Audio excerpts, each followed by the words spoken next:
Hello, everyone.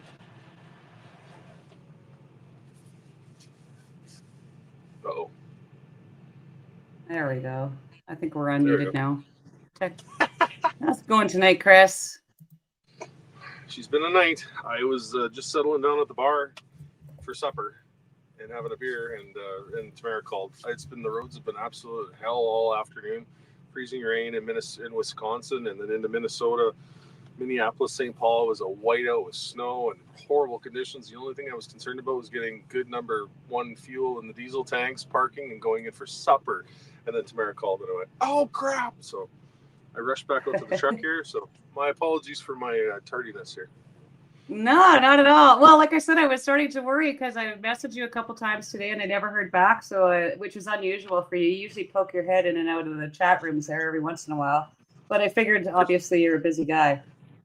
there's probably 600 missed messages on Ah, my phone. That was the last thing I could I do today bet. was look at my phone when I was driving on that stuff. It was horrible. So.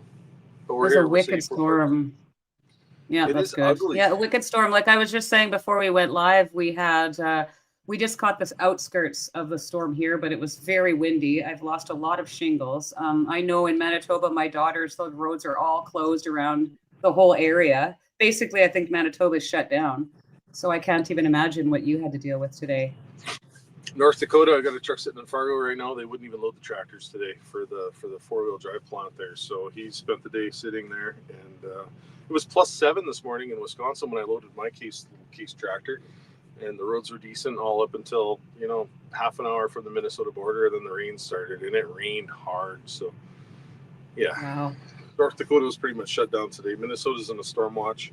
There's a blizzard just south of us, and it's clear here now all of a sudden. So I guess it's just Good. cold. From +7 to -21 tonight, I believe, is what the temperature's supposed to drop to. So I got Zippy all snuggled into a warm truck here. He's good to go. Right. Can you hear me, Chris? I can hear you. Okay, that's weird. I'm getting some weird errors. Might be time for a new laptop. Well, hopefully you get some good weather. Are you coming home tomorrow or are you going to be down there for the weekend? I am 1,340 kilometers from home right now, so I probably won't make it home tomorrow. And I have to do the forfeiture hearing for Big Red tomorrow, so I'll probably wake up in the morning, put a couple hours of driving in, and then stop somewhere and listen to the reading of the fate of my future and my truck and my livelihood. So Yeah, we're going to talk a little bit about what's happening tomorrow with your case. I just want to take a minute here. Hello, everyone. Life be in it. Merry Christmas from Perth. Thank you. That is one of our strong supporters from Australia, believe it or not. A lovely lady that I've met on Twitter. Carolyn Peters. Hi. 10 degrees in Windsor. Nice. Yes, nice. hang on. Oh, I think my dad's here. 1 second.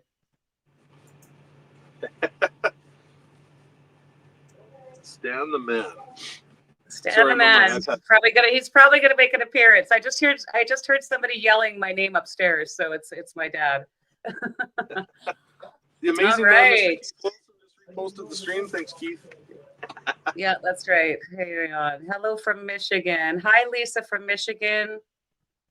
You got this. All right.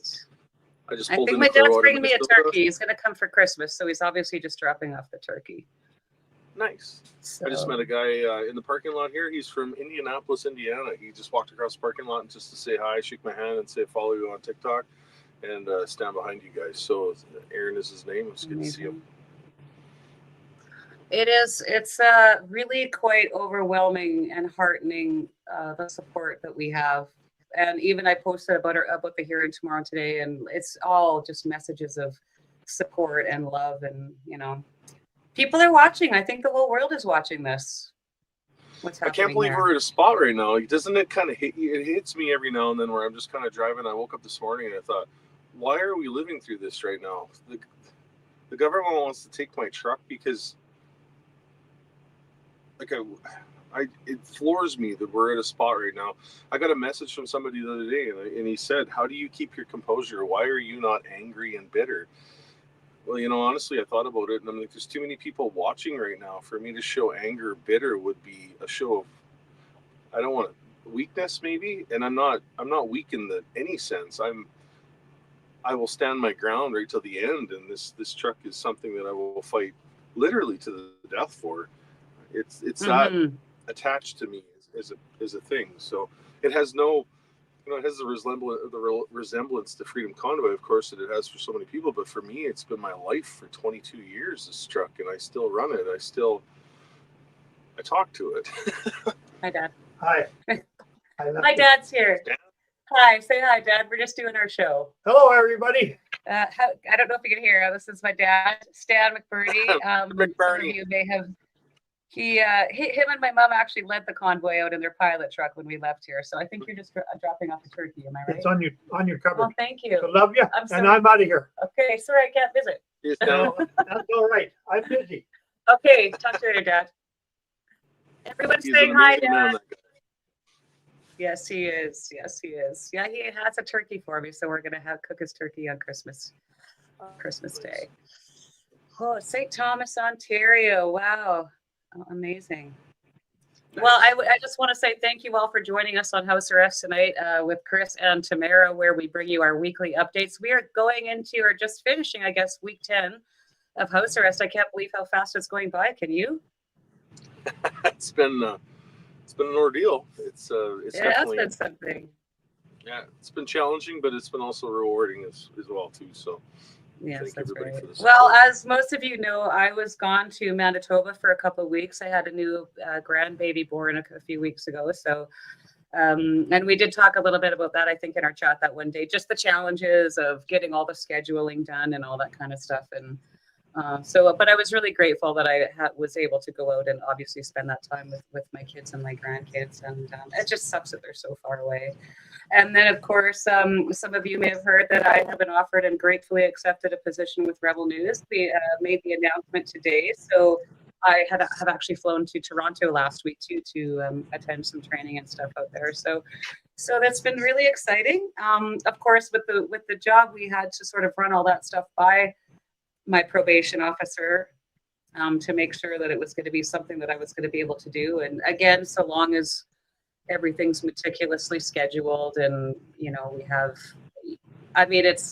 which is what I do basically. I mean, I organize things. So it's really very well.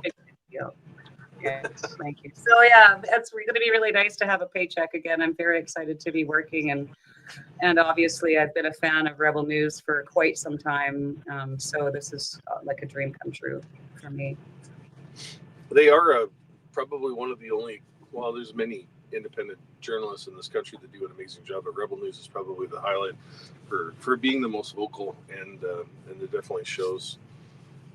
Well, they were there on the ground, right? I mean, when you remember what happened there on the ground, there was very few journalists and independent journalists, no mainstream media, barely, and they came out already to put with an agenda and a narrative. But it was Rebel News, and it was people like Andrew Lawton, who was a citizen. I think he was with True North at the time, actually. Subramania, and all these people that came out and told the truth from the streets. And so I feel like they've sort of been with us right from the start, and so I think this is a really nice fit. I'm very excited. So thank you, everyone. Congratulations.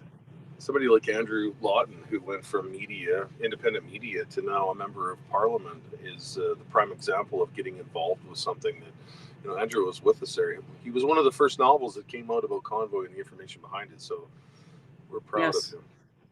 Yeah, very proud of him. And look what he's doing now. Yeah, talk about a case of putting your money where your mouth is, Andrew Lawton is a great example for us all, in my opinion. Really love what he's doing, and he's just a good guy. That's what we need back in politics. It's people that are just good people, good, solid people that are there for the right reasons, and that are there to speak up for their constituents.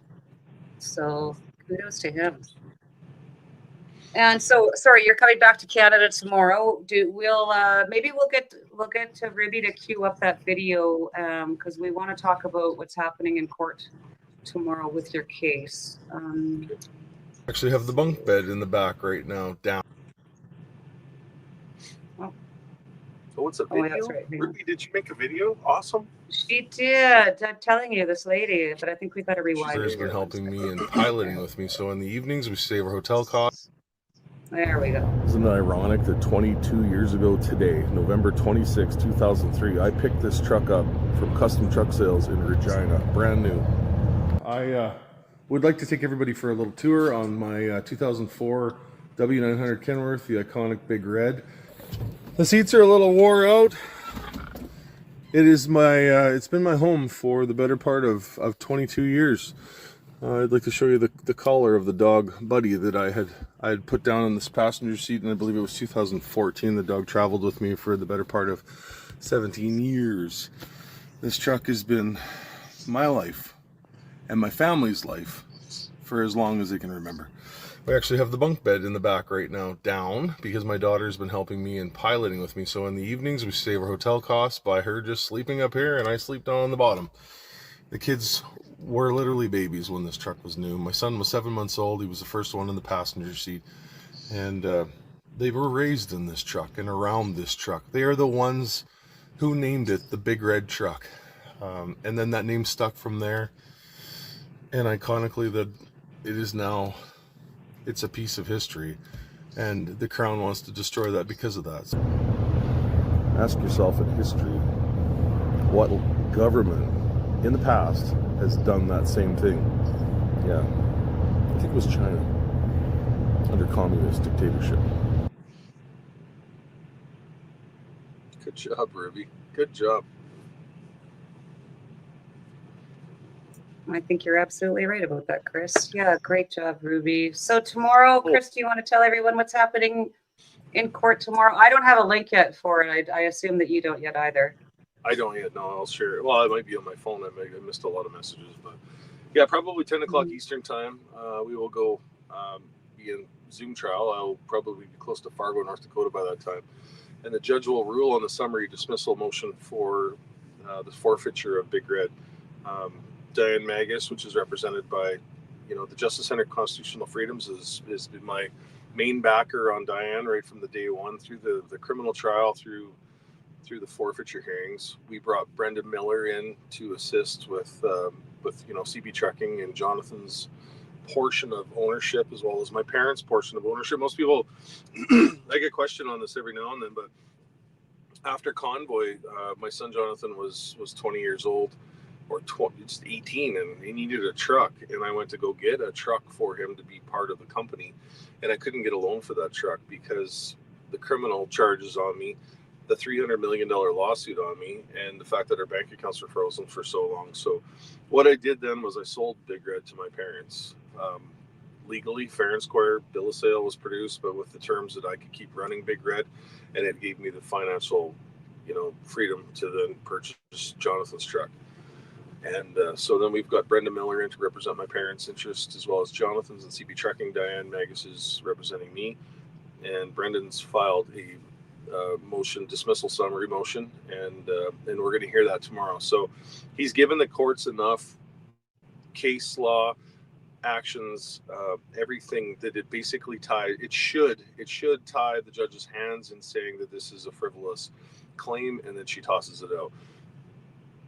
I'm praying that that's what happens tomorrow. If it doesn't happen tomorrow, then I guess it's on for another realm of trials. So, with any luck, we log on tomorrow morning. She makes a decision in the best frame of people's interest, my interest, and we move on with our lives. But that's basically what it comes down to. So, yeah. Well, I mean, I feel like Brendan did a fantastic job. I think he went in there and sort of mopped the floor with them, so to speak. It was very interesting to see how he was treated, definitely because of who he is and who he's represented in the past by some of the personnel in that courtroom. And I'm predicting a win for tomorrow. It's Miller time. Exactly. Miller time. So I'm predicting a huge W for you tomorrow. I think he's really sort of pegged them into a corner with the case law that he presented.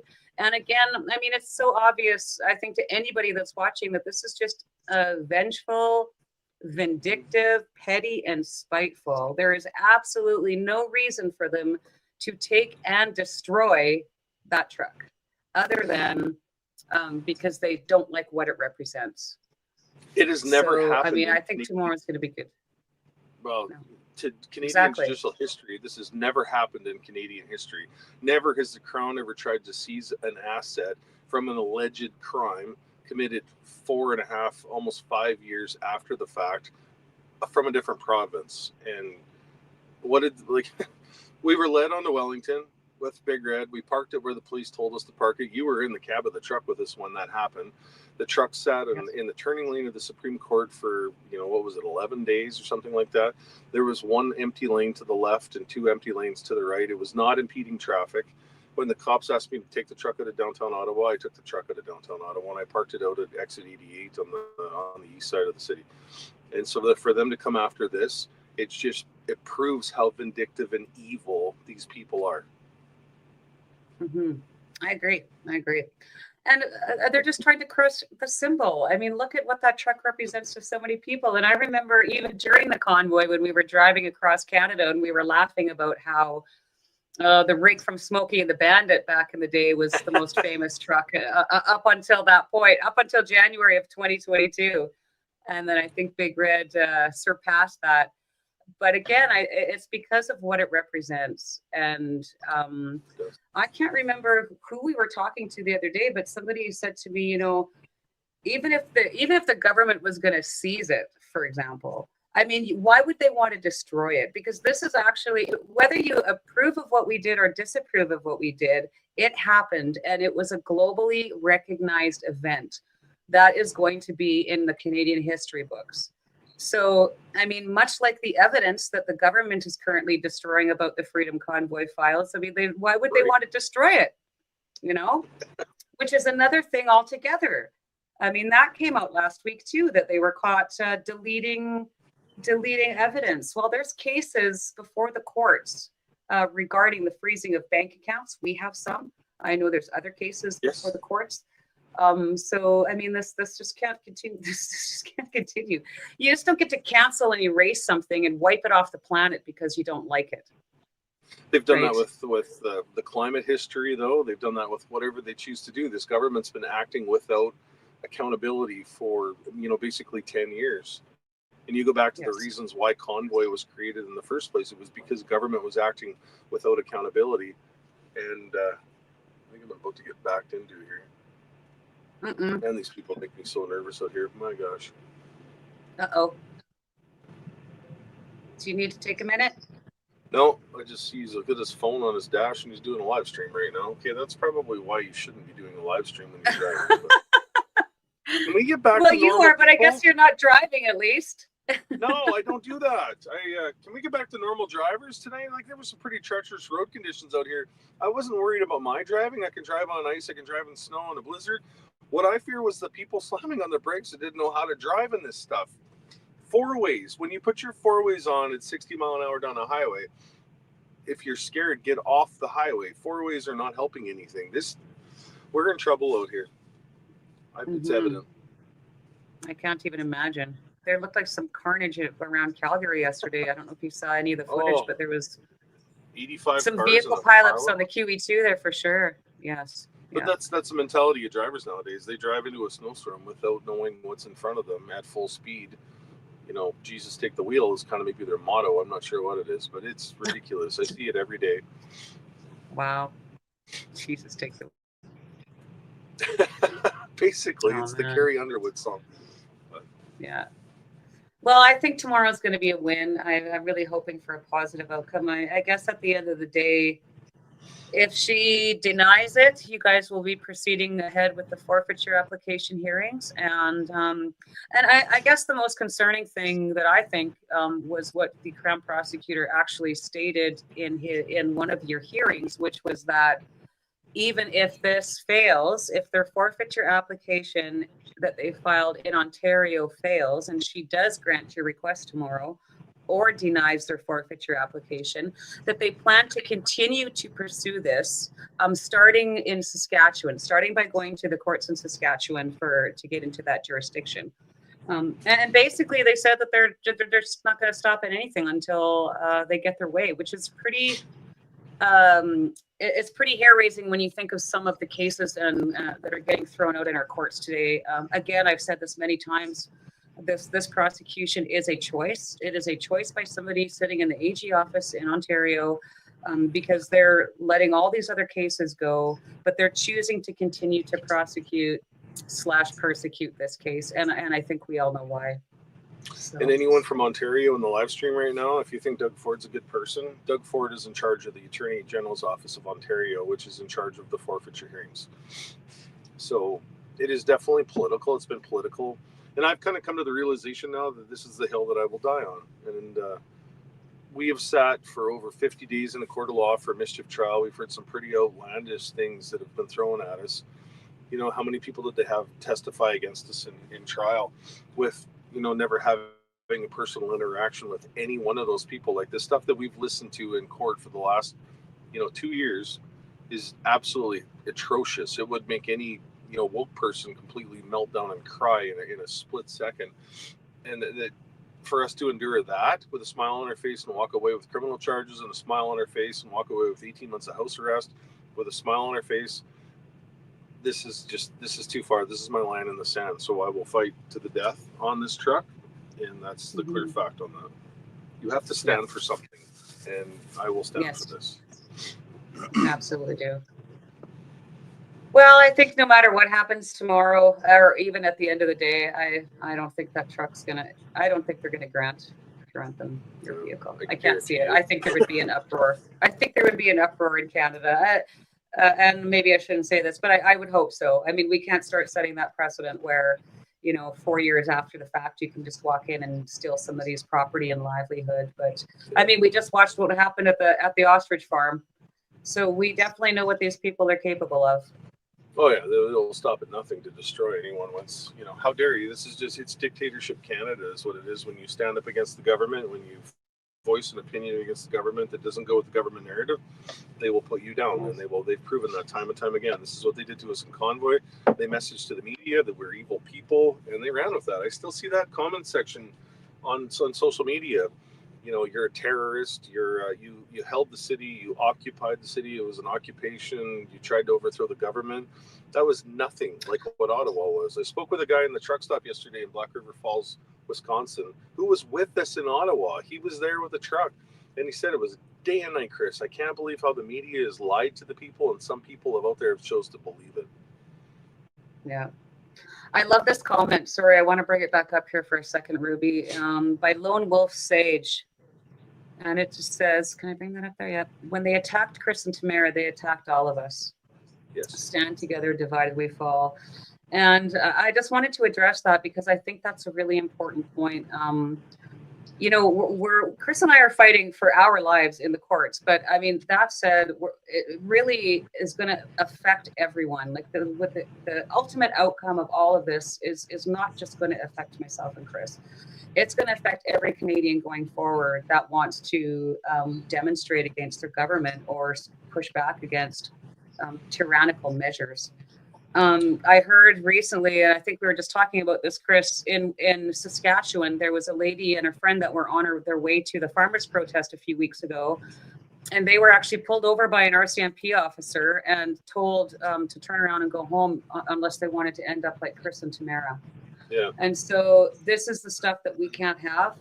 If there's one piece of advice I will give you, it's don't be afraid. These people really, they can take things from you, but they can't ever truly take your freedom away. So it's just fear tactics. And she even said in our trial that she was going to give us this great sentence because she didn't want this to be a deterrent, the sentence to be a deterrent, right? But clearly that's exactly what it was meant for. Also, the longest mischief trial of all time and the lawfare on top of that. So I think that's really concerning when we have a law enforcement officer threatening people about attending protests, or they're going to end up like you and me. And I know so many amazing members across the country, RCMP and city enforcement and law enforcement. I've always had a lot of respect for law enforcement. But do you think, how much of an embarrassment are you to that badge when you go out of your way to pull somebody over and threaten them like that?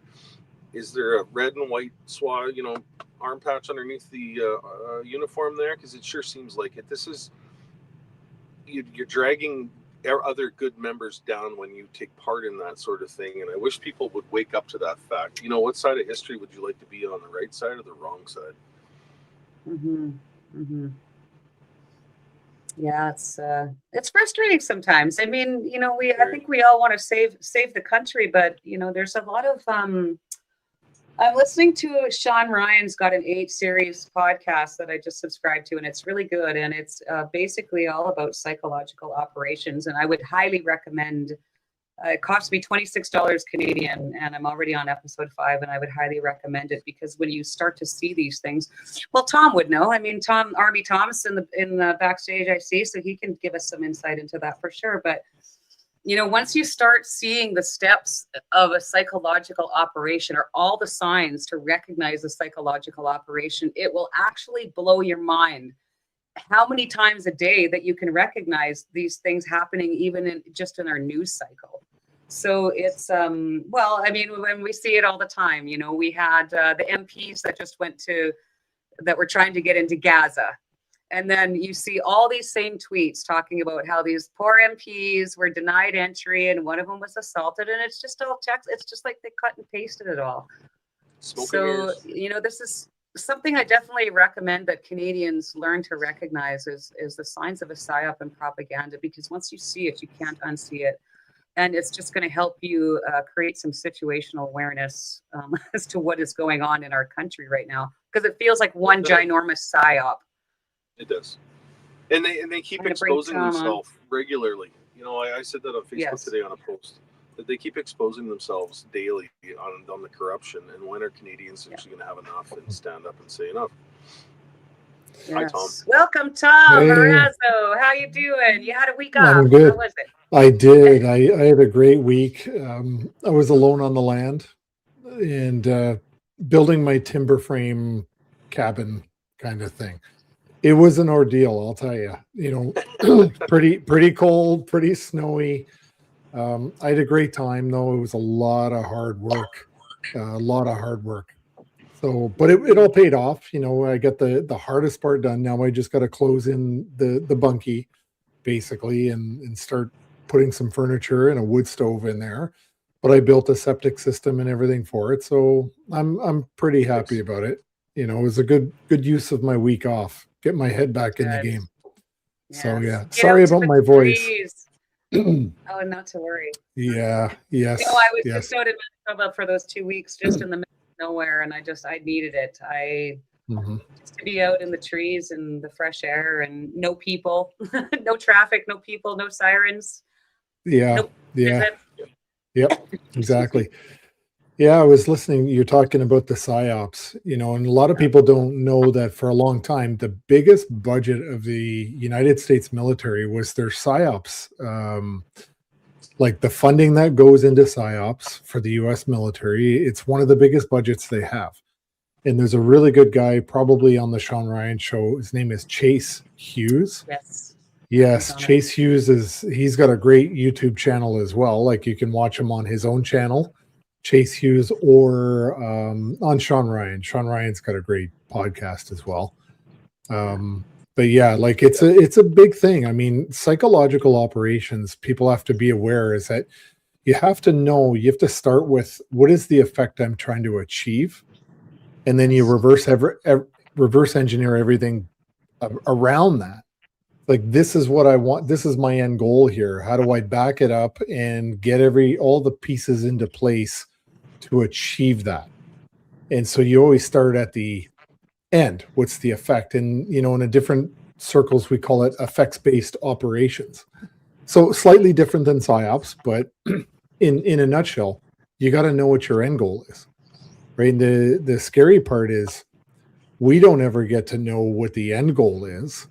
We can't extrapolate what are the pieces that they're putting into place. I mean, we don't know what the end goal to any of this stuff is. We can try to guess, we can do a whole bunch of theorizing and stuff like that, but at the end of the day, you know, it's a guess. It's a guess. It really is, like what they're trying to do. But when you're looking at it from reverse engineered, or you're seeing it, or you're part of the plan, it's like, wow, how do people not figure out how obvious this is? It's really hard to do. Really hard to do. So Yeah, it is. but I think the public's getting better. It's fascinating. Yeah. I think so too. I mean, I think the long. Mhm. Well, I think honestly, I think the 2 years of stuff that was happening before the convoy really opened, I think, a lot of people's eyes to psychological operations, and how, I mean, to me, and like, I'm no rocket scientist, obviously, I'm not a doctor, but even to me, the propaganda at the outset was shocking to me, because that's all that we heard about, right? And of course, one of the first signs for me was, I remember driving to work one morning, right when the cure was being announced and coming out, and the first people that they were offering them to were the First Nations, and I just remember, like, my blood ran cold just hearing that on the news. But of course, they make it sound like it's so great. But I mean, we've all seen what happens when they target that specific demographic first. So for me, it was obvious almost right from the start what was going on. But there's still a lot of people that are confused. Yeah, the elbows up. I just refer to them as elbows up. That's it. Yes. The elbows up voters. Yeah. I wrote a lot this week on Twitter. And Twitter, I try not to do things that are so long. By the way. Yeah, I try not to write things that are so long for Twitter, because there's not enough attention span on the Twitter for that one. So I do put my longer format stuff on my Substack, but I was like, no, I'm going to see, and the one that I wrote, the long one, it actually went, last I saw it had quite a bit of traction. So I was really happy with that. Longer typically than I would like to do on Twitter, but yeah, for me, the writing and the logic, putting the two things together, is very therapeutic for me. So that's why I do it. I find Twitter really Good. vile. I think it's probably the app that I go to. I post pictures of the truck and just wait for the haters to come on with their negative comments, and then I have fun with them in response. But yeah. I just mute everyone. I'm telling you, my Twitter, my X is the happiest place, really. I mean, as soon as I see something that's I don't care if you criticize me or you want to call me names, but the second you become absolutely disgusting, vile, and disrespectful, you can disagree with me all you want, but you can still do it respectfully. I just mute them. So literally, like, my X account is quite a happy place to be, honestly. I block, and you know what? Joanna was like, no, it's a free speech. You gotta be. I'm like, okay, let's bring this back to a real personal level. Let's say you and we get set up on a blind date, and the first thing out of your mouth is something vile about what I look like, what I'm wearing, total insults. Do you think the date is going to continue? Do you think there's going to be a second date? I'm going to block your phone number. I'm going to tell you to lose the number. Don't ever call me again. That's how I treat social media. If you can disagree all you want, but if you can't do it, if you can't use your words like an adult, then there's no second date for you. And I'm not going to let you. Now, I run the risk of building my own echo chamber. I know that I do, but I'd rather respect myself to lock you out of my life than to disrespect myself just for the sake that you can have free speech to be basically an asshole and treat me with such disdain. So I block people as a matter of self-respect. That's why I do it. Yeah.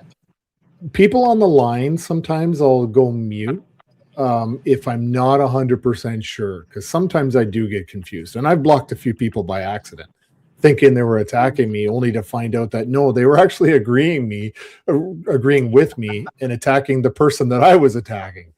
And I mean politician I was attacking. And that's the problem with social media and texting is you don't get the context. I think I've accidentally done that too. And then I just stopped blocking people.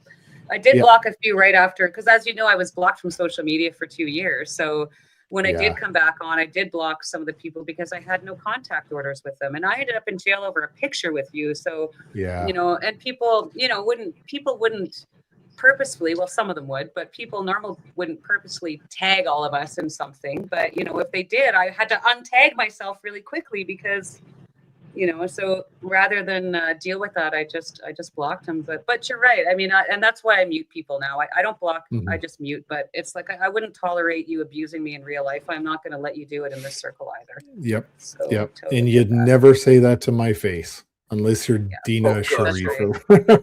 That's about all. Yeah. Yeah. Karima is doing such a fantastic job covering those guys. And Greg Wycliffe, huge shout out to him. It looks like he had a very successful premiere of his new documentary, The Hate Network, where he is exposing organizations, NGOs that work for the Canadian government that are funded by your tax dollars to smear and cancel and tarnish the good names of many good Canadians. So I believe he's going to be in Ottawa within the next few days. So if you're in Ottawa and you don't have tickets, it's called The Hate Network. You can follow Greg on X. I think it's at GDUB, DUB, on X, or just search up Greg Wycliffe. Yeah. Oh, Sherilyn saw it. Wow, great. Yeah. I'm in it, but I can't go, obviously. I wonder if you'll send us a link so we can watch it privately. I was going to message. That would be awesome. It's going to be April of 2027 before I'm free and clear to go do something. So. When does Trish Woods have a showing in your shop? Why don't you have a showing Right? in your shop and hire my band to come and play? Oh. Rebel News will be on live. There you go. Yeah. We could do like a fundraiser and a screening of Greg's movie, and I'll bring my guitar and we can. Tom just brought that good point up. When is Trish Woods about to release her documentary? We've spent the last number of years filming sequences for 2 years. 2 years. Yeah, it's been 2 years. They've been at the farm a couple Last times. I talked to her, pardon me. Last I talked to her, she thought it was going to be ready sometime this month or next month. They were just doing, I think, final edits and polishing up the script. And the last discussion we had was, you know, how close to Christmas on either side would it be a good idea to, because, you know, people have extra expenses this month. They'll be traveling. People are busy. So I'm hoping February, March, we should see it. If we haven't heard anything now, I can't see that it's going to be ready in a month by January. Hopefully. You know what would be idea, great? having a special screening. Ray McGinnis, most people know, has wrote a book called Unjustified, and he's coming to do some book tours over the next few months. And Tamara and I spoke with him just the other day. We're trying to figure out how this is going to work. He's obviously going to do a small book signing thing at Tamara's house in Medicine Hat, and he's going to come to my farm. So I'm trying to think, do I make this a big deal and have a bunch of people out to the farm and crank the furnace? January 23rd will be the time when he's going to be at my place. And so that might be an invite that's going out. Maybe just open up the shop, get some porta potties in there, and put Big Red as the centerpiece, and people can come get some tables and chairs and just have an evening, you know, have a drink. And we're going to put that out here in the next little while. So it's something to think about if anybody's interested in that on January 23rd. I can't wait to talk with Ray. That'd be pretty awesome. I lost you guys. I got kicked off the internet there for a second, but he's also stopping here the night before on January the 22nd. So I will be putting out an invite only. I have a awkwardly shaped home, so I'm not sure how we're going to do this, but I'm going to invite probably 20 to 25 people to come and sit in on that in my home. And I think Ruby's the one and only incredible Ruby is going to come over and help me set up so that we could, because it's a Thursday night, so we could actually live stream our house arrest and cover Ray's book signing and his talk and the Q&A. So I think we're going to try and set that up here somehow. But I'm going to leave that up to Ruby because she's the brains behind the operation, really. We love you, Ruby. So if there's any locals around Medicine Hat or the southeastern Alberta area that want to come to my house on January the 22nd for a up close and intimate book reading with the one and only Ray McGinnis, please drop us an email. You can email us at, I'll bring this up here, 18house.arrest@gmail.com. That's 18house.arrest@gmail.com. That's for your comments, suggestions, questions, hate mail, whatever is on your mind. we've gotten quite a bit of mail in there actually, and I will be responding to them. I did get around to checking them this morning, so thank you to everybody that's emailed. And you're right, Chris. I did find some emails in there from someone that you think might have some issues. From and there was one of our 30 of them in there. So we live rent free in this lady's head from Camrose, Alberta. Her name is Darlene Jacobson, and she is literally in need of mental help. I've been thinking about calling the local RCMP and having a file opened on how just insane this person is. And I just thought I'd throw it out there because I seen her email came through about 30 times. In one of her comments was, can you buy ankle bracelets on your website, Chris? No, you can't. There's no ankle bracelet on my ankle. But isn't what kind of kink is she into? She is the same lady that tried to file a police report because she thinks the most Albertan man, or the most Albertan is that one. She was complaining because all the memes came out of him at the UCP AGM a couple of weeks ago, and she went and actually tried to file a police report because this character showed up at the AGM. Well, I mean, he's AI. One of my first phone calls with Darlene, she called me out of the blue, and I actually have her saved in my contacts in my phone as Darlene Crazy Lady Jacobson. And she tried to tell me that I tried to run her over with Big Red in the convoy in Nisku. I wasn't part of the convoy in Nisku, lady, so I don't know where she got that from, but this was the big thing, and she was going to file a police report, and she hopes that we lose everything we've ever owned and we have to pay reparations for our actions for the rest of our lives. Darlene, go get some help. There's medication for people. That's why I'm so happy. I own nothing and I'm happy. It's true what they say. It's true what Klaus Schwab says. I own nothing and I'm happy. Take anything away from me. Some of the stuff we've had to deal with in the last 4 or 5 years has been absolutely but we appreciate all the positive support out there. I can't say that enough. We get the crazies. We absolutely do. We've got the death threats. But we've got a lot of support out here. And 99% of the comments on all social media posts are all positive, and we appreciate that and we see that. So yeah. Well, I've got everyone muted, so most of mine are positive. Yeah. Yeah. But you got to admit, Chris, we have stumbled upon a very small handful of people that called themselves our friends. Yes. And turned out to be quite disruptive to everything. And I'm speculating here, but I'm suspecting one or two of these people that used to call themselves our friends are being a little bit disruptive in the province of British Columbia politics these days. And I can't prove anything, but I can certainly speculate. And the fingerprints are there. The fingerprints are there. If you just look up their nostrils, you see the fingerprints are all there. So yeah, I'm I don't know, like there's people that we trusted, that we were aligned with, we were in Ottawa with, and not only did they let us down, but they sabotaged a lot of the stuff that we were doing, and we have to look beyond those people, but we unfortunately sometimes have to be vigilant because they're still out there and they got away with a lot of the things that they did, and I'm never going to speak their names. They know who they are. They know what their agendas are. And I don't normally talk about us on their show all the time. Yeah, exactly. Yeah. That's a frustration, and I'm not gonna say this person's name, but I'm a little upset because, lately the three of us have been taking in a lot of incoming rounds from somebody that we financially, all three of us on individual basis, all three of us have gone and helped. And that's a little bit frustrating, right? And of course you call them out and it's victimhood. It's like, wait a minute. You can't claim to be the victim. We've all along been trying our best to help you in the best way that we possibly can. And yet you're targeting us. Like, I don't get it. And no, I'm not going to go on your podcast to talk about it with you. I remember 2 years ago, this is a true story. I took the screenshot. There was a whole entire Twitter space or X space on New Year's Eve, starting of 2024, just to talk about how horrible I am. You know, by people that all said that they were, you know, my friends and stuff. So, you know, I was on the land. I was on the land this week, and I was thinking, man, I got a lot of people on Twitter, and I got a lot of people I know, and I'm like, there's literally nobody right now that I can call to come and help me do this, because all my friends live in Alberta or Saskatchewan.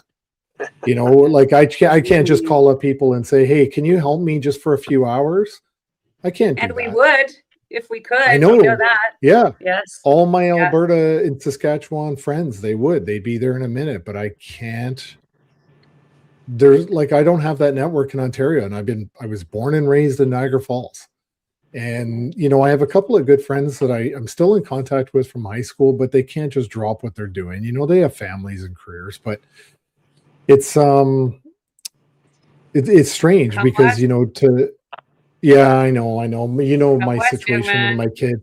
I wish, you know what, I do. I'll tell you, if it wasn't for my, my kids, I would be out west. I think I'd be out west. That seems like the home for me.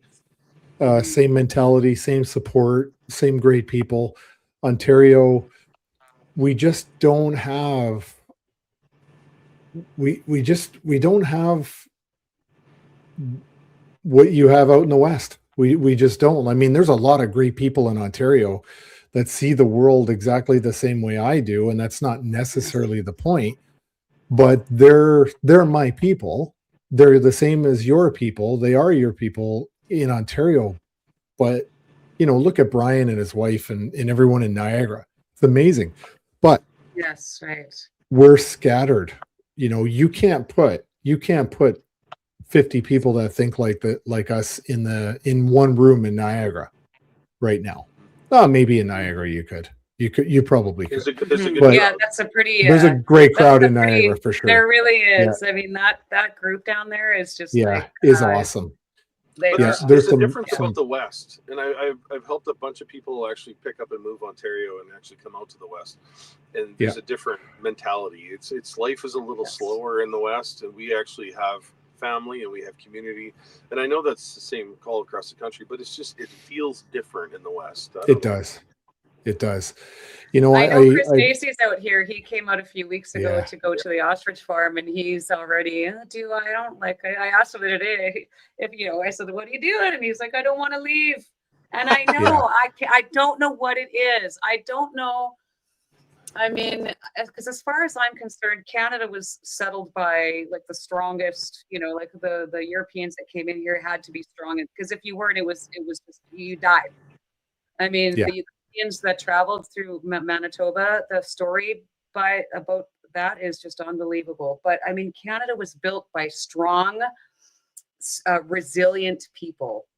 And I feel like that because the prairies were established after that was sort of the frontier. And so I feel like it's maybe a little bit newer. We're still a little bit closer to that time period. I don't even know if that makes any sense, but I don't know. I mean, I grew up on the prairies of Saskatchewan, and I feel like our generation is kind of on the cusp. We're at the end of sort of, you know, when they first got power, like our grandparents, you know, when they first got power and they first got plumbing, we're sort of between that and then all the technology that came with the internet and where we're at now. I feel like we're sort of the generation stuck in between there. And I just know from my experience growing up in rural Saskatchewan, I mean, like we would have blizzards where we would be stuck in our yard for days. We couldn't get out. If it wasn't for neighbors, and also keep in mind at this time that Canada, I think, was much more rural. Like there used to be way more farms. When I was a kid, if you were a town kid, it was weird. Everybody lived on the farm. You know what I mean? I think that's just that spirit is still just alive and well out here. We're survivors. We have humanity and compassion. We know if we don't look after each other that bad things can happen. You know, we had to build this place from nothing, basically. So I think that's a lot of it. And just, of course, you know, how can you not feel free when you're staring at the mountains and that big, beautiful blue sky? Yeah. And there's a big difference in the fact that, if you took the population of Quebec, Saskatchewan, Alberta, and probably BC, you might come close to the population of Ontario. Right. And here's a really weird dynamic in Ontario. Everybody reelected Doug Ford about how he bragged about being the most restrictive leader in all of North America during the COVID era, right? He bragged about it. Mhm. And so what did the Ontario voters? They were so terrified of Liberals getting elected in the government of Ontario again, that they gave this psychopath 20 more additional seats. That's how afraid they were of Ontario Liberals. But who gave the country federal Liberals? Ontario voters, Ontario and Quebec voters. So, the Ontario and Quebec Ontario voters, they don't have an idea what the hell they're doing. Like they're elbows up with their head up their ass. It's very, very bizarre, the dynamics here. But here's the thing. Pearson International Airport. It's emotion and not logic, Tom. They're coming from a place of emotion and not rational thinking. Sorry to interrupt you. Orange man bad, right? But you've got Pearson International Airport, which brings in all of the people that have no love, loyalty, or history with this country. They come here, they're given a cell phone and they're given lots of cash, and they're told, hey, if you don't vote for this guy next time around, it all gets cut off and you go back home, right? So you look at, like, Ontario is the beachhead for immigration coming into Canada. And then they spread out. But I know for a fact, my cousin works in the Niagara region, and he's telling me he works with certain immigrants that have come into Canada, and they're resigned, like they quit their job and they're told, yeah, like next week I'm told I have to get on a bus and I'm moving to Saskatchewan. Wow. Like they're told this and they're doing it. And so, like, the stuff that's going on here on the immigration front, it doesn't allow for Canadians to just breathe, get some relief, get some rest, and then figure out what to do next, because they're just getting hammered from every possible vector right into their little elbows up brains, and they don't know what to do. They just don't know what to do. The PSYOP is very effective. Very effective. Well, you control the messaging and you control the narrative. Yeah. It's simple. Yeah. The government's very good at that. Yeah, they're very good. Like I've spoiled my ballot. I see one of the comments.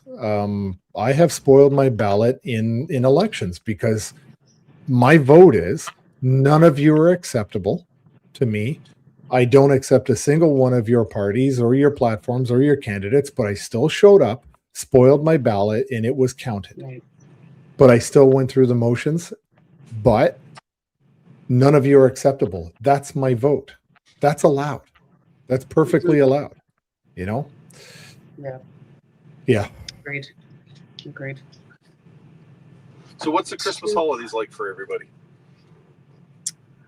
Ooh, well, I am staying home because I'm under house arrest.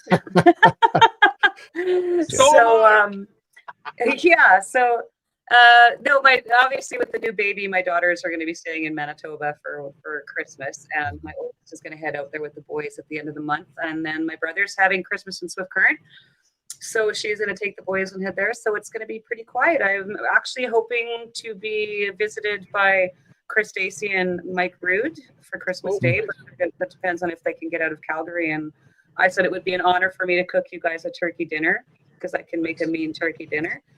So hopefully that.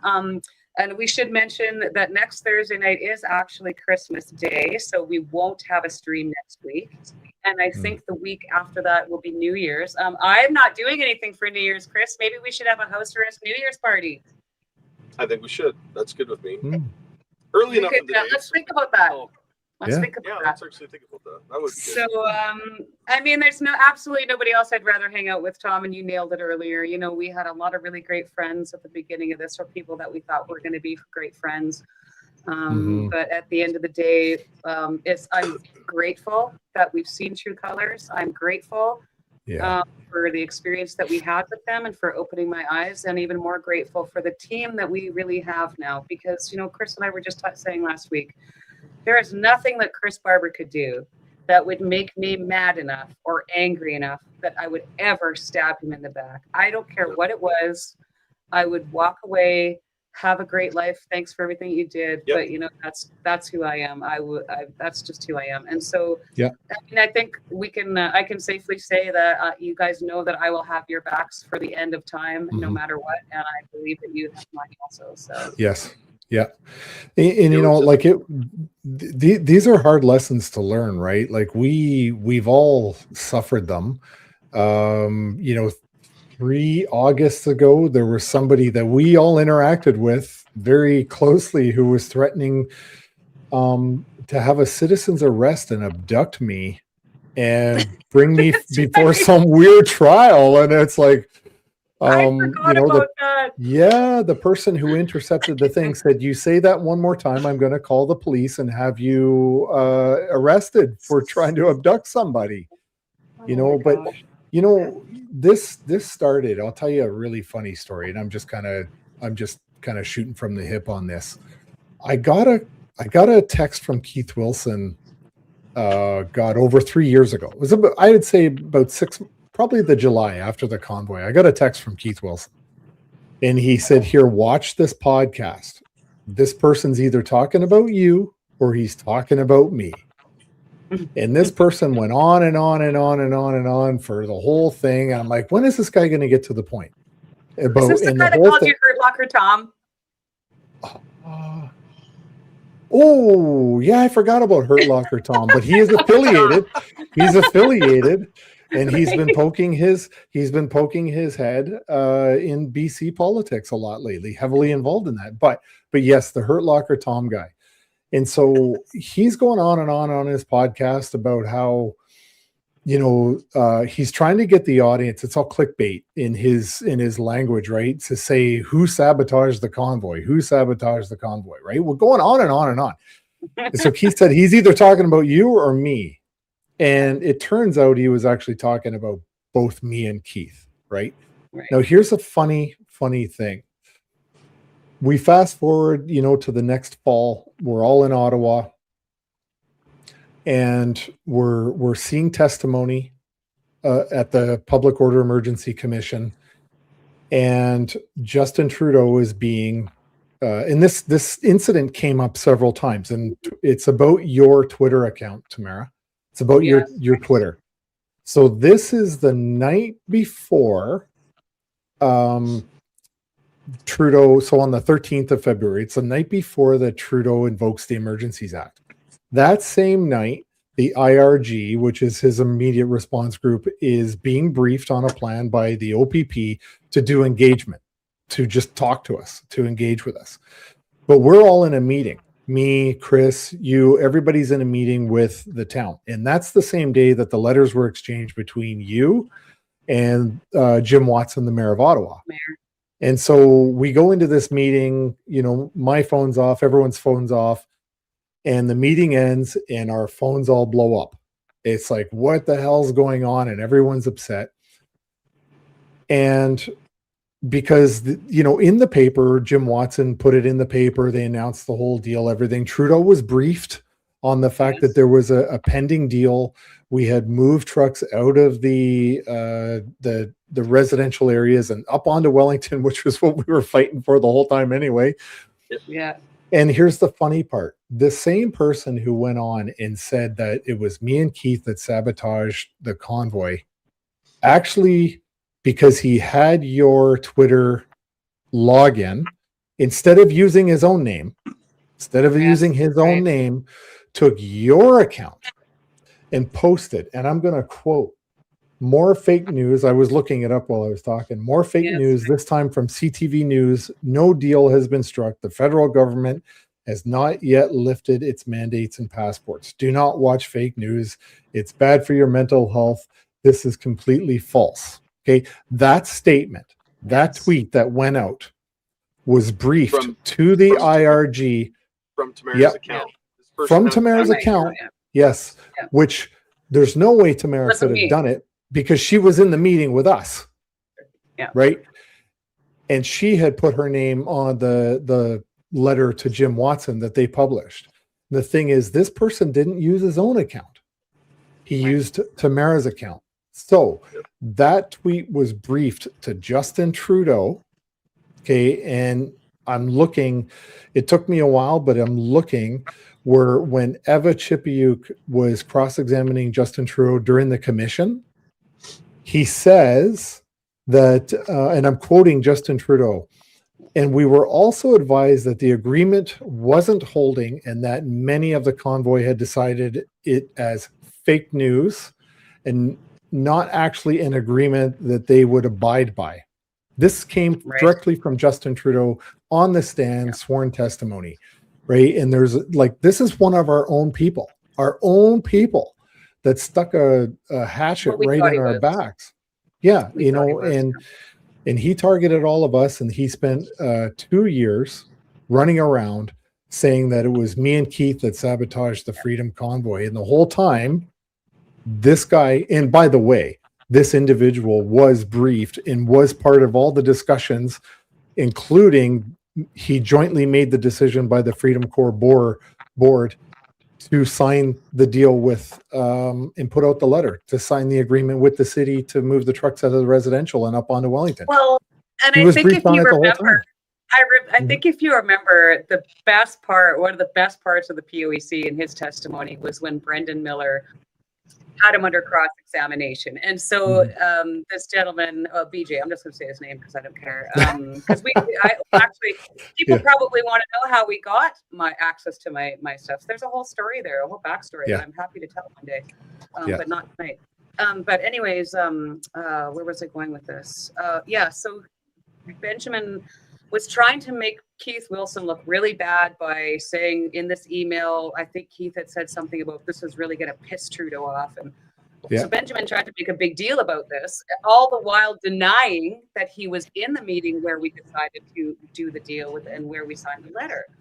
And he agreed. He was on speakerphone. He wasn't there in person. Remember, he broke his leg, so he got dialed on speaker. And so he was adamant and really trying to go after Keith and make him look bad. And then Brendan brought up the actual email, and where at the top where it says that he was in the meeting and he agreed to the deal. So I mean, that was a perfect way to end his testimony, because he just walked out of there looking like a greasy car salesman that can't be trusted. And that's exactly what he is. Yeah. I've got no problem saying anything. You know, I was really shocked because there was I knew Benjamin before I knew any of you. And I knew him through my association with Tom Quiggin. So without getting into the long story, which we should do an episode and talk about this one day. And so it was because of Tom Quiggin, and him working for him, that I just sort of gave him naive, instant credibility. Because I'm like, if Tom Quiggin trusts you, man, you got to be solid. And so we established a bit of a friendship. Now, I wouldn't say that we were close friends, obviously. Like, we talk on the phone once in a while, but so anyways, just through his association with Tom, lesson for me to learn, right? I mean, just because you are associated with quality people doesn't mean that you are one yourself. Yep. So anyways, we'll do that one day. Well, you know, it is funny. Though. Go ahead, Chris. There was a lot of that too. I don't think people quite understand how many, us, like you and myself, Tamara, and others, were trying to find dialogue with the government, trying to work with law enforcement, trying to find some way to alleviate the pressure in the downtown core. And you had people in our inner group that was working against that. Their idea was, no, gridlock the city, shut the whole thing down, make them come to us on their knees. That was never, my intention or any of your intentions to do anything like that. We went there to have a conversation. And those actions, but we fought that for those entire 3 weeks. Those people that, you shouldn't work with the police. Well, I've been raised to work with the police when that was my dialogue. That was something that I took on myself to work every day with. Oh, sorry. My dad's actually calling me. Aww, no, it's okay. Visits tonight. Were you here when my dad stopped in? My dad stopped in earlier too to drop off. Oh, nice. Nice. No, and you're right, Chris. Like we had a lot of competing priorities, right? And this was difficult to manage, but not impossible. But there were some people that no matter what you did, they were just counterproductive. No matter what you did, you just couldn't rein them in. They were just off on their own. They had their own agendas. And, we tried to mitigate it as best as we could. I remember, I remember one incident where there was a slow roll that it did go to the airport. And I sent Tom Quiggin and I said, Tom, you go. You got to be the adult. You keep an eye on the guy who's leading the slow roll to the airport. Because if he tries to shut this airport down or block that orange air ambulance lane, people are going to jail and people's lives are going to be at risk. We're not doing that, but you have to go. We put controls on people that we were just not sure about, right? And that was important. Like in I think every single day we talked about safe and responsible. Be safe, be responsible. And I will say the three of us, I can guarantee, even Keith and some of the others I was more close with, we always considered even the safety of the police officers in there, right? Because they had to go home to their families too. Like that, we had a lot of support from Ottawa police. We had. And so we had, and this is why they brought other police from different jurisdictions on the last 2 days. Because they knew the Ottawa police wouldn't have been nearly as aggressive or violent as everybody else would. But, at the end of the day, we were being as safe and as responsible as we could. And the Ottawa police, I think, even acknowledged it. Even Fong Lee acknowledged it to me one day. Actually thanked me for being cooperative and stuff. It's like, look, I wore a uniform for 25 years. Like, I understand this kind of dynamic. For everybody's sake, let's do this right. Let's do this safe and responsibly. But yet we had people that were just irresponsible and unsafe at times. But I think we did a great job of containing that, putting stops on there. And I think overall people just started to realize, okay, we could be here for a long time. Let's not do stupid things. So there was a couple occasions. Yeah. There was so many. I mean, that's the thing that people don't know. Like the stuff, it wasn't just us dealing with the police, trying to get a conversation with the government, dealing with like porta potties or like all the stuff, even the mundane things like shoveling snow or garbage collection, like all of the stuff is going on. Plus we're dealing with GoFundMe. We've got the lawyers there. We're fighting off other groups that are trying to come in and hijack us. And then we're trying to put the fires from other people that are trying to cause problems, or maybe not even trying to cause problems. It's just that perhaps they didn't think through what they were planning to do properly, and it caused us problems. And I would say 50 to 60% of our time was literally running around trying to solve problems created by some of our own people, if that makes sense. Yeah. You remember it didn't help.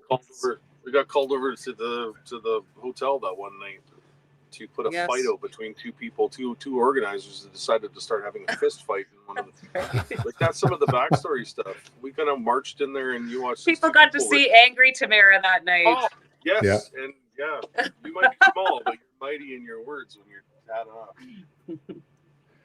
Yeah. We had this, like, BJ thought it was a great idea to go on Russia Today. Yeah. Right. And he testified to say that he just thought it was funny. Like, there we are being accused of, Russia overthrow the government and Russia funding us and all this stuff. And he thought it would be a good idea, a wise idea, to get on Russia Today or RT and do an interview with them because he thought it would be funny. Mm-hmm. Like, this is the guy that somehow sold himself as this media guru. And this is why it always really upset me when he talked about how media savvy he was and all that kind of stuff. And it's like, if you're so media savvy and you have this huge following, why did you not put that tweet out in your name? Yes. Why did you commandeer Tamara's name and take advantage of the fact that she trusted you? One of the first things, like I said, there was a few question marks I had about him as the convoy drew closer and we were leaving. Mm-hmm. Because, like I said, I knew him, but I didn't know him that well, Mm-hmm. And what I did discover after all of this, though, is I did some digging because I knew that Benjamin was producing a podcast for Tom. I knew some other people that he'd been producing them for, and he has an MO. And that MO is basically stirring the pot, causing division, and then watching things blow up. Every single person that I've found out who he produced a podcast, because that's what he does. And I let him have access to my social media because I did trust him. And I thought he was good with the media. But anyways, that's his MO. He gets the access to social media of these people and then starts posting defamatory, Islamophobic, maybe videos and stuff that get these people sued. Tom Boykin was sued and lost $1 million. And I know even his friend Daniel Boardman, who Benjamin works with, went after Waleed Solomon, who is Aaron O'Toole's former campaign manager, at BJ's insistence and with his help and providing his stuff. And he ended up getting sued. I know a lady from Halifax who's a doctor. He was doing a podcast for her. Same thing. She ended up getting sued. Plus, there's another gentleman in Halifax that she told me about. So there's a very specific modus operandi here. And I do believe, like you alluded to when you first came on, Tom, I do believe that I see fingerprints and remnants of this all over this one BC stuff. And I think we know what the common denominator is there. So do I know that he has anything to do with it? I don't. All I can say is that I've watched the implosion of one BC. I think it's unfortunate. And I mean, that's all I could think of was how the similarities between what I was seeing happening with that organization and what I've seen him involved in so many other times before. So Ruby's the one who alerted me to the fact that last year she messaged me and said, have you looked at tommarazzo.com? So I'm like, okay, that's interesting because I owned tommarazzo.ca. So I Google it, and BJ Dichter, who had been attacking me for at least 2 years by then, had purchased tommarazzo.com and was directing people to his book, which, by the way, he didn't write. And he stiffed the guy who wrote his book. He stiffed the guy for the money for writing that book. Guy. Yeah, and I hear he's a great guy, and he lost his crap with BJ, and he's the one who got ripped off from BJ. You know, and like he's attacking me constantly. And yet then he purchased tommarazzo.com to drive sales to his book. This is the kind of guy that this is. Now, let's go back to Wyatt Claypool. Okay, Wyatt Claypool. Okay, this is where the connection is. Wyatt Claypool is an underling of Jim Karahalios. Jim Karahalios is BJ Dichter's lawyer. Jim Karahalios is the leader of the New Blue political party in Ontario that I've run against. And believe me, there's no love between me and Jim. That's fine. But if you go on now to tommarazzo.com, it'll take you straight to a video of Jim Karahalios and BJ Dichter on Rebel News with Sheila Gunn Reid defaming Tom Marazzo.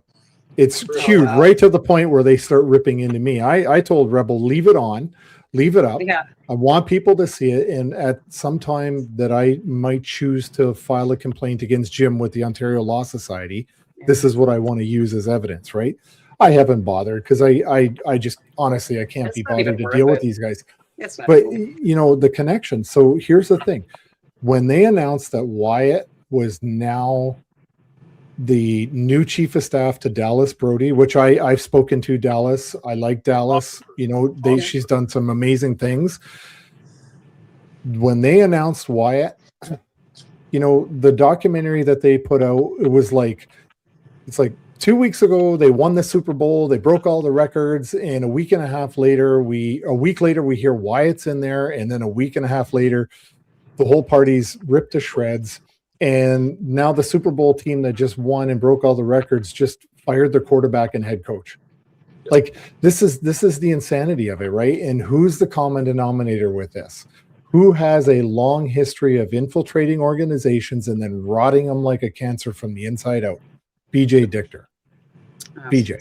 Well, it's funny because I came across some text messages from Wyatt very early on. Like I'm talking mid-January, just when we first started organizing. where he was like trying to tell me like that you have to get rid of Pat. Pat can't stay. You got to push him out. And I kept saying, chill. Like, first of all, it's none of your business. But Yeah. I mean, again, because he's good friends with Benjamin, or was at least at that time. Mhm. And, I basically finally had to just shut him right down because he was trying to be very persuasive. And I just kept saying, look, man, I have to believe that everybody's here for the same reason that I am, whether you like him or not. Like, everybody deserves a chance, like we do not have, we got to save our country. We don't have time to, figure out this, like, we got a country to save. So anyways, I mean, yeah, he's very, like, I just thought it was sort of funny across this memory where here he is again trying to stick his fingers in something and cause problems, you know what I mean? And I just want to go back to the ghostwriter for Benjamin's book. It's really funny because I met him again a second time at a Rebel event in Toronto last year, and it was and I didn't recognize him at first. So I saw this guy, like, when someone's trying to kind of catch your attention, you can kind of see them, and I saw this gentleman doing that. And so finally I went over and talked to him, and he reintroduced himself to me, and he started apologizing like crazy. He said, I was the author of Benjamin's book. I am so sorry. I can't believe the kind of person that he turned into. And I just want to, I applaud you for, how you're responding. Because I don't respond. Because, I mean, it's... but I felt genuinely bad for him. He was a really nice... And then I felt even worse because I said... I started reading it, but in the second chapter, there was just already so many untruths in it that I couldn't, and then his face just fell. So I promised him I would finish reading it just for his sake, but I just can't bring myself to. But I will, I promise. Anyway, it's a great guy, but yeah, so, even in his book, there was so much already. That Zippy. I just woke him up, Stacy, so that's on you. He had his supper tonight. Yeah. You know what? My first introduction to Wyatt was because I met Daniel the day that BJ was doing his infomercial on Bitcoin. And so I had walked out of the room, whatever. I had nothing to do with that. I was there just to collect Keith Wilson. But after the convoy, it was probably in the March after the convoy, I went on Daniel Broadman and Wyatt's podcast. There was about 500 subscriber on his podcast, right? So I go on this thing. It was a Friday night. We had a great time. I thought, it was enjoyable. Tuesday, I was not a member of the Ontario Party. I wasn't running as a candidate, nothing. But I had been talking to them. I looked into them. I had already investigated the New Blue and ruled them out. I had no idea that Wyatt and Daniel were both heavily affiliated insiders with the New Blue. Yes. So on my Twitter, I think on the Tuesday after the interview I did with Wyatt and thing, I just announced on my Twitter that I'm endorsing the Ontario Party for the upcoming election. Well, man, did the New Blue attack dogs come out of the woodwork. And it started with Wyatt and Daniel. And, I had this one, she was one of their candidates in the GTA somewhere, basically saying, I heard rumors of fake leaders in the convoy, and this guy is one of them for sure. I'm like, one, I never said I was a leader. I just happened to be helping like the other thousands of people that were there helping. Right. Yeah. And like, so it got really twisted. So they tried to vilify me. And I wasn't even a member of the Ontario Party at the time. Right. My crime was using my freedom to choose and exercise my own democracy in selecting the party that I wanted to support. That was my crime. And it did amaze me that a lot of people in the New Blue didn't see that for what it really was.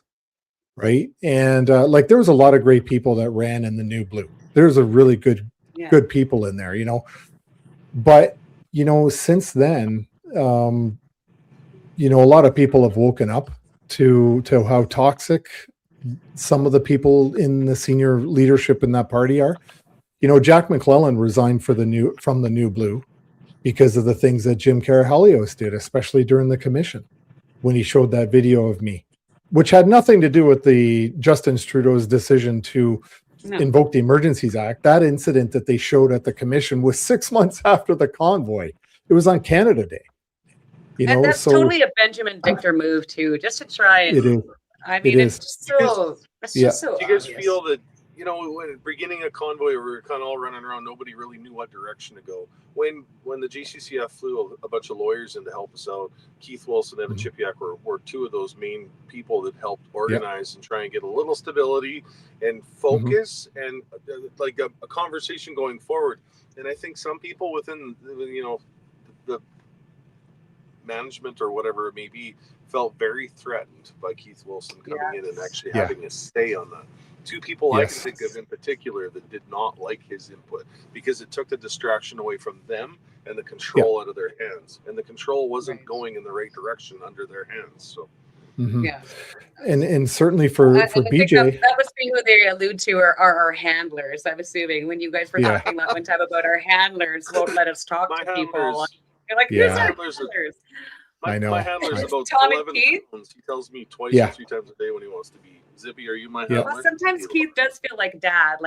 So I mean, you've got to get permission from dad. But like they flew out there. I am so I was literally working on a plan with Randy Hillier to park a whole bunch of tractors on the front lawn of the Supreme Court of Canada. And me and Randy were about to launch this plan. The last person on my list to check with was legal, which was Eva, because I'm like, what kind of jeopardy could something like this put us in? And she looked at me. It's the first time I ever actually got her attention. She looked at me and she goes, "You're not doing that." I go, "Why?" Yeah, I said, "You got 5 minutes to convince me as to why I'm not doing it, because I'm about to greenlight this in about an hour." And she said, "Because tomorrow I'm going to be standing in a court facing Justice McLean, and he's going to hold it against me if you go and put a bunch of tractors on the front lawn of the highest court in the country. So no, you're not doing it." And I said, I gave you 5 minutes. You got her done in 30 seconds. Good for you. So me and Randy killed it. We killed it right there. Right. Yeah. And it was just to try to make some space and to kind of send a signal that, look, we want to work with you, but we're not going to be here as a wallflower. Like, we're here for legit reasons. We came all this way. We're going to do something. But we never ran outside of the lines. You know, we stayed inside the lines as best as we could. And we sought each other's advice. Nobody made unilateral decisions. Exactly. You know, these were all. That's why we got the lawyers to come anyways, was so that we were out, because none of us were lawyers or legal professionals, maybe outside of Daniel Beaufort. But I mean, he couldn't manage. I mean, he was law enforcement. There's a difference, right? And so it was to get the lawyers there to make sure that we were staying within the parameters of the law, and to make sure that we were stepping around it. And, you know, thank God for them. I mean, we talked about that before, 300,000 lawyers in Canada, and 5 of them came to Ottawa. Yeah. Yep. 5. And that's the sad part about Canadian and law in Canada is Crown lawyers.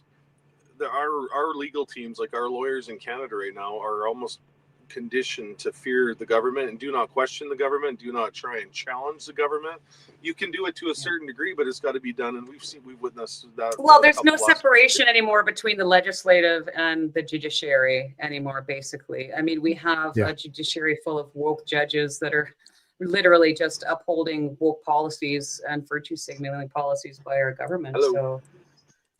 It's so true. Like, it absolutely is true. And, you know, to raise your point, 300,000, you know, bar insured licensed lawyers in Canada, a small handful showed up to help us in Ottawa. And there was some that were already there, luckily, like Diane and everybody in her team were there, luckily. But, you know, everything, Sean Buckley said this the day I testified at the NCI. He said, you know, everything that was put into place against the public was put into place, was legislation and mandates written by lawyers. You know, so it was lawyers that wrote the language to allow for politicians to do what they did. You know, and that's not lawyers looking up and going, wait a minute, you know, on day one of law school, I think I heard something about this thing called the Charter of Rights and Freedoms. you know, and it is like, hey, if any of you want to That'll ask, think- Brian Peckford's here. If you want to ask, you know, he'll take your call. Right, exactly. Yeah. Yeah. Yeah. But what Can did you we believe get, that Tamara? CBC Legacy Media, CBC was using the bill of the Charter of Rights as propaganda against Daniel Smith using the notwithstanding clause. Oh, I But saw that. did they do that during Convoy when the Charter was basically trampled on by Justin Trudeau and every member of Parliament? No, they did not. It shows right there just how corrupt and Oh, yeah. Every time the notwithstanding clause gets mentioned, it's weaponized against their political opponent, even though they all use it. Right? They use it out of convenience, and when the other one does it, they cry foul and say it's not democratic. It's like, well, then why did you use it? Question. Yeah. Sorry to interrupt you. Did that lady? No, she is alive and well. Connie May. She lives in Ontario. She is a Mohawk elder lady, and she did finally have her surgery, I believe, because she had broken her clavicle and was in quite a bit of pain ever since. But I do believe within the last few months she has had her surgery, and I think she's doing really well. So thank you for asking. Candy Ciro is her name. Reach out, Candice. Let us know how you're doing. Actually, we should have Candice on the show one of these days. That would be. I talked to her about 2 weeks ago. She's doing really well, but yeah, she would be great to have on the show. Yep. I've also, as I've let you know, I've reached out to Dr. Roger, so I'm gonna schedule him in January sometime over the holidays. I'm gonna work with him over the holidays to schedule him later in January. Yeah. Kayla Pollock and Carrie Sakamoto, I really want to get them on sometime in January and really help push their fundraisers. And just so that you guys know, I am going through the steps to get this channel monetized, so that we can cover our expenses, Ruby's wage, pay for the software, and then everything else that comes in over and above that we're going to use for whichever fundraiser that we're promoting that month. But kind of what B4F did. Great model in my opinion. Mm-hmm. And that way nobody here is going to fight over money and get in a big argument and who's getting $5 more than somebody else. We'll use it to cover our expenses, make sure our good friend Ruby is looked after, and the rest we're going to donate. So to the let's manage. Do you have any suggestions or go ahead? Well, I want to manage expectations because in the year that I've had my YouTube channel going and monetized, I think I've made $103. So let's manage expectations. Because a whole 103. Yeah. Because of Facebook and the monetization on my Big Red account, I was able to donate. I think it was $400 and some to the SPCA and supplies a few weeks ago. So I think it's the 21st when that next monetization hits the bank account, and so I will be then taking basically half of that and giving it to the SPCA in some form or manner. Because that's cool. Jonathan and Cooper took the donations. You, we wound up with a cat and a dog, so I got to be careful how we approach the SPCA going forward here, because I know we'll wind up with more animals. That's right. Jonathan and Cooper have a new dog called Flea, and he's an amazing dog. Nice. That's cool. By the time house arrest is over, you're not going to have room for your human family in your home. It's all going to be full of SPCA pets. I know. Yeah. I'm a sucker for an animal. Thanks for saying that, Thomas. I don't think I'm a great singer, honestly, but I do enjoy it. So that's really what matters at the end of the day. Okay, James Bowder. Yeah, I was talking with Chris. Chris might actually get James on here one day because he's down in the States, I think, trying to get amnesty down there. Yeah, I talk to James every now and then. He calls me and we have a conversation. James fighting for his life right now, and he's in Montana right now, and he's applied for political asylum in the U.S. and he's waiting for a date in I believe spring of 2026, just in order to get some sort of a visa and his license so he can actually start working and making a living. Right now, he's kind of in purgatory land when it comes to the law. He can't do anything, and he's depending on support. So if you go to James Bowder's Facebook page, you can see how you can buy him a coffee. That's helping him get by right now. He's waiting for all this stuff, and he could really use their help. So reach out to James if you can help him in any such way. He's been trying to do the right thing here the last while. Mm-hmm. David doesn't like my teeth. My feelings are hurt. Uh-oh. Oh. David, yell at mother for another pizza pop upstairs, please. Yeah, that's right. Sorry, they're the only teeth I have. They function. They do their job. I'm sorry that you don't like them, David. Actually, I don't give a shit. Crawl back in your hole, David. Yes. Oh my God, I just love some of the comments that we get. It's just hilarious. Yeah. Hilarious. Yeah. Like, well, we've talked about the things that we get accused of spending our money on. I won't mention it, but we have some inside jokes about that. I just see on the comments here, post a link for you. Just go on Facebook and type James Bowder, and you'll be able to find James pretty fast on there. And he posts a lot of updates on his stuff right now. So one of these days we'll get him on. There's so many people that have reached out that want to be a part of the show here. It's kind of hard. A lot of times we're busy, we're running, even though we're under house arrest. It feels like I've hardly had the time. Like I said, I was sitting at the bar waiting for my supper, and I had to run back out to the truck here and fire up the iPad. So it's been a long day. Mm-hmm. Yeah, we got 18 months. And not only that, but we also have to think, and this is definitely something I wanted to talk to the audience about. So as you know, the 4th anniversary of the convoy is coming up. I think that we should try and think of something very special to do with the show over those 4 weeks, that 4-week time period. So please feel free to email us. I'll get that put up there again for you. Please feel free to email us. I'm not sure if we should increase our live streams to more than just once a week for that time period to talk about stuff that happened that day. I mean, there's really so many things we can do. So many guests we could actually invite on just for that alone too. Yes. So right there, Chris, Kate, Tom, and everyone. Yep. Try and get Kate yeah. So yeah. And it'd be great to get for the anniversary would be for people to make videos and send them into the email, and then we can just watch all the emails from across the country, and see maybe people want to celebrate it together. We can post their videos. Well, and you know what we could do, Tom? Here's my challenge to you. We could do that. Send in your video, just like you said. We could have Ruby perhaps pick a couple of her favorites, and maybe you and I should send them a free book. Oh, I love it. Yes, okay. I like that. I like this. Yes. Book, so yeah, it's Christmas. Mm-hmm. I think that's a great idea. I might have an extra calendar too. Comment est en français. I am working on it. Ray Rouleau. I had 3 weeks off of my French lessons, unfortunately, but je vais très bien. Je ne parle pas bien le français. I don't speak French very well. But it will come. It will come.